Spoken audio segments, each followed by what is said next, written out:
Welcome back to Mastering Retail, a podcast brought to you by Flywheel Digital. You're listening to This Month Above the Fold, a new monthly series on our Mastering Retail feed where one of our digital commerce experts covers the 3 most important stories each month, and this is your June 2023 recap. I'm Emma Irwin, Senior Editor and Specialist at Flywheel, and I have, again, Patrick Miller here, co-founder and co-president of Flywheel Digital. Patrick, how have you been? Great. Thanks so much for having me on. Looking forward to the discussion today.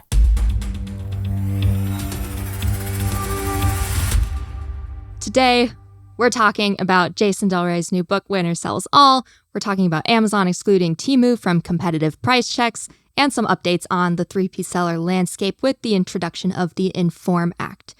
And so I'd love to start with last week, our friend journalist Jason Del Rey's newest book, Winner Sells All, Amazon, Walmart, and the Battle for Our Wallets was released to the public. So we've both done our due diligence and have read the book so we can have a bit of a book club session here. And Jason primarily looked at all of the big moves and advancements that Amazon and Walmart have made or done over the last 20 years or so. But can you give me some of your main takeaways from reading the book? Yeah, so enjoyable, quick read. And what I liked most about it, just how clinical it was and, just the number of quotations that Jason was able to get via direct sourcing. And as I read the book, what I found most interesting was Doug McMillon, just his personal story, just his servant leadership, how he shows up, how he leads and has transformed that organization, how he is self-critical and how he is, so thoughtful in his approaches. I just came across, after reading the book, just really impressed by him and how he's led that organization through a lot of change. So fascinating look with him. I think with both companies, moves into healthcare, fascinating, and just, in both from an organic perspective as well as an inorganic perspective, battle over PillPack and that sort of stuff, and, sort of interesting back and forth. But to me, sort of as both those companies see healthcare as such a strategic imperative and how both are sort of, thinking through sort of how do they use their organic assets, whether that's the stores at Walmart or Amazon creating care for their colleagues and how each is approaching, I found fascinating. And where, obviously it's a market that is monstrous, complicated, and as a customer, I find incredibly frustrating. And so, in full disclosure, my wife is a pathologist. So I get to hear about how stuff works or it doesn't work, on a day-to-day basis. And, so I think both of them entering in that space is ultimately could be a really positive thing. I was a little surprised, nothing around the ads business or not much around either of the ads businesses, but near and dear to my heart, but that's okay. We'll forgive them. And I also thought really interesting of many of the early supply chain leaders and how they bounced around to the different companies, why they moved and why not. Those folks, they're sort of the unacknowledged legislators of the e-commerce world. And as they created the foundations for the various networks and how both Walmart and Amazon get products to customers, I found fascinating their learnings and what were shared and how people went from one company to the other. In your key takeaways, because I also sourced my own key takeaways, but I'm proud of myself, but also disappointed that you just already went through most of them. But well, I'm glad we're on the same page. I'm so glad. But What I miss? Where do you disagree? Disagree, not necessarily, but this more goes into something I learned because I didn't know a ton about Jet.com. I knew it existed, but never visited the site. I remember when I was in college, some girl in my program got a job at Jet.com, and I was like, oh, maybe I should look into that, and I'm kind of glad that I didn't.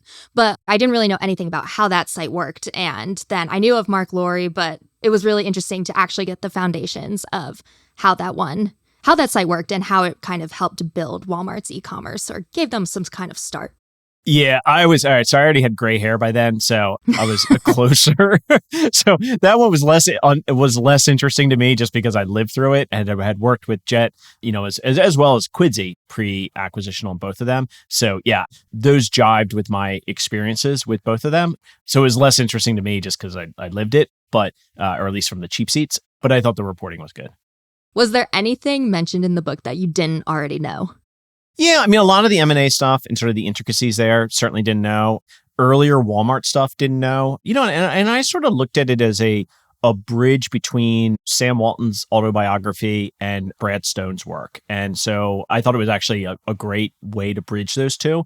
And especially the quotations he was able to get, just really impressive and just pulling them together. And it allows it The quotations allow the reader to hear directly from the sources as opposed to paraphrasing. And I just appreciated his approach there. And as you said, Emma, like being able to then stitch that into a story, really well done and certainly worth reading. And who is this book the most relevant for? Who should read this? Oh, I think anybody in e-commerce, anybody touching Walmart or Amazon, certainly worth a read. And, you can knock it out in a day. In your opinion, will there ever be a winner that sells all? No. Retail is inherently fragmented, and it's why you would look at it, especially on a global scale, there will never be total consolidation here. So Walmart may be dominant in parts of middle America, Amazon may be dominant in parts of e-commerce, but the total addressable market of retail, neither of them have at a mass level, both are actually single digit. So especially when you look at it at a global level. So, so I disagree with the title, I suppose, but it's these are large competitive businesses, that are fighting for share every day, not just against each other, but against lots of other competitors. And when you look at it, especially when you start thinking about China, neither is anywhere close to all.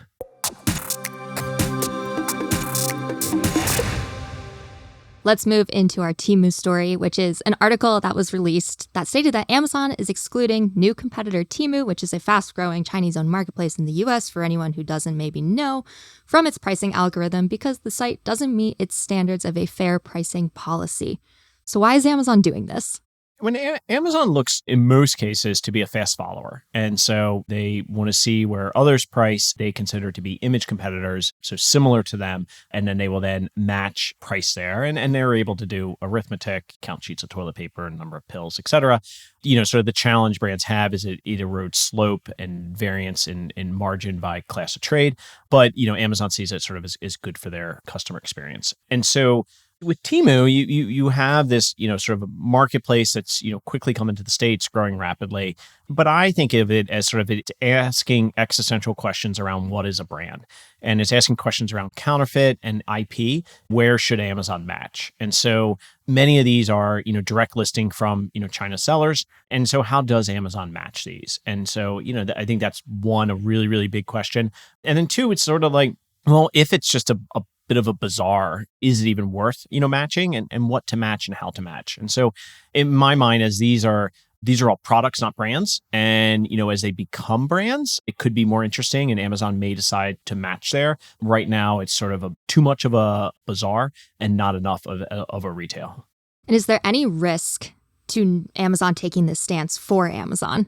Yes, customers, if it grows and customers go there and then they, they're losing share, absolutely there's a risk, but they can't match everybody all the time. And so I think about Ollie's Bargain Basement or, sort of weird places where products, end of life products go, something like a TJ Maxx, for example, where it's Amazon's not matching them. One, it's hard because, they don't have a great online listing and nor do they want to, it's by design. And so, they don't match everything. They have to be selective. And we'll see over time and sort of what does Temu become and is it really worth matching? And it's the same thing with Shein. And when you look at Shein and sort of who's listing there, again, these are products that are being listed, but Shein has all of a sudden become perhaps the largest fashion retailer, in the country. And so Amazon has to have ways to match here, but it's, this interesting question of, well, what are they matching? And how do you do the lookup? And how do you create a like for like catalog wise? And or does Amazon sort of take the opposite approach and, well, how do they source directly from the China sellers and create sort of their own marketplace? And that's sort of my expectation is what they would do is where they see that these sites are getting traction. Why is that? Amazon's going to have more eyeballs and typically higher conversion rate. So how do they get those China sellers to list directly on Amazon and then circumnavigate, sort of the challenge? For sure. And that kind of leads me into that next question of just, we're seeing in the US more and more of these Chinese marketplaces kind of popping up and sort of bypassing Amazon. But why is that happening? And what do you see as foresee as the future of that landscape? Sure. So the US and many Western countries decided 20, 30 years ago, post-NAFTA especially, of moving many manufacturing jobs, from the States to overseas and China being the principal destination there. And so you then have various categories that much of the manufacturing, is done in China.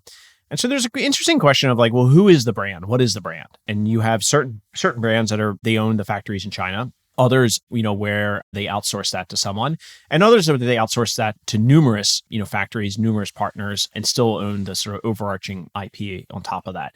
Apple's probably the best example there.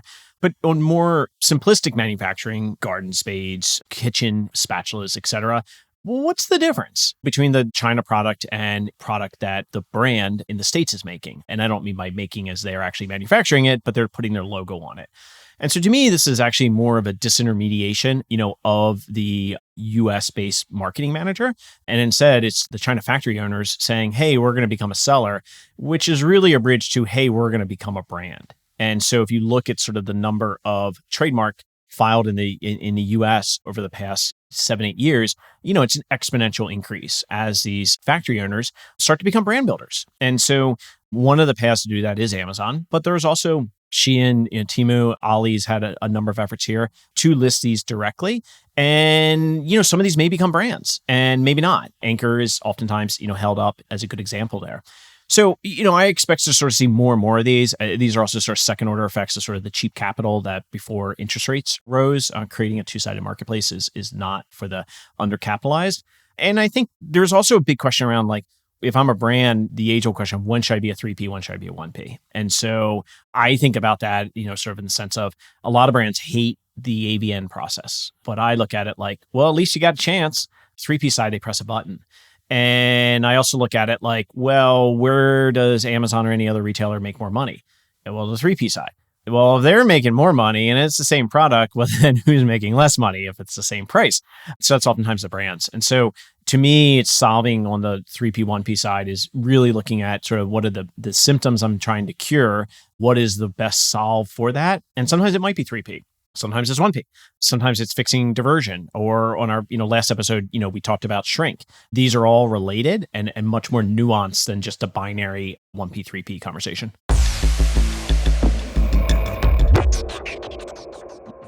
Talking about Edgewater's report on Q2 for Amazon. And so they clearly launched the report looking at Q2, and a section that caught my eye had to do with that changing 3P landscape in the US, and Edgewater stating that they believe that 3P drove the bulk of Amazon's growth this quarter, stating that brands are feeling those profitability pressures from Amazon, which has led to that shift from 1P to 3P for many.